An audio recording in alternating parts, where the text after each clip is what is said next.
बस करी कुंदन भैया, ज्यादा नहीं लगाए नहीं तो पूरा पूरा फुलौरी बेकार हो जीते यार। कबले बचा के रखमी होलियम जी दे दे इन्हें कुंदन भैया के 2-3 सौ में काम चल जीते, वो होली कर जीते बढ़िया से। कबले बचा के रखमी यही हमारा दिमाग घूम जा कुंदन भैया, आगे बोल तब वीडियो में आ जाए तो रोस्ट करे मैं आप कुछ हो तो होली में जे बताओ कर बात कर दो उड़ा दो कर सीजावनी पल पोतल निपल पोता तो कोई नहीं कुदरे लगा का को 2-4 राउंड लगा दिए हम ललका पियर का। आज टोटल रंग बहुगे टोटल नहीं रही एकाउंट हमरो रह गई हो कुंदन भैया, हमरो माल जानना है होली में ऐसे ही चाल चलेंगे। पी के सिंगने चरके बोतल कौची कर भी कुंदन भैया, सिग्नेचर के बोतल पी के नलिया में जाके पटक मुंह तक नहीं खाया।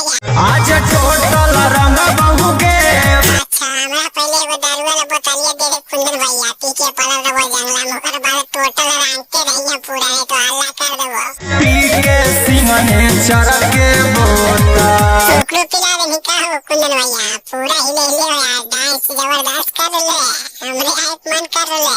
हमरा हवा ऊपर छौरी कुंदन भैया हमरा ऊपर रह गया यार, हमर होली बड़ी बेकार यार ले, तोर तो बाहर होली कटवे कर तो एक बार हमरा चाहे देवा देनी हो। रही है नीचे लोटल सारा भी रात तो काम चल जी तो कुंदन भैया, ऊपर नीचे पूरा लाले लाल कर देबो हम। आज टोटल रंग बहुगे अच्छा यार तू ही रंग ले कुंदन भैया, लेकिन कल देवा दिया रंग अबीर के दिन में बैलून में रंग भर के रख लिए, मारो ये टकराई के आवाज सुना। पी के सिंगने चरके बोतल आज टोटल रंग बहुगे, पी के दारू वाला बोतल डीजे डीजे आज टोटल रंग बहुगे टोटल रंग चाहे मत रंग कुंदन भैया, हमरा एगो दारू वाला बोतलिया दे दे यार, कम से कम पी के पड़ल रहो हम अपन जंगला में, नहीं तो कर देबो सही में।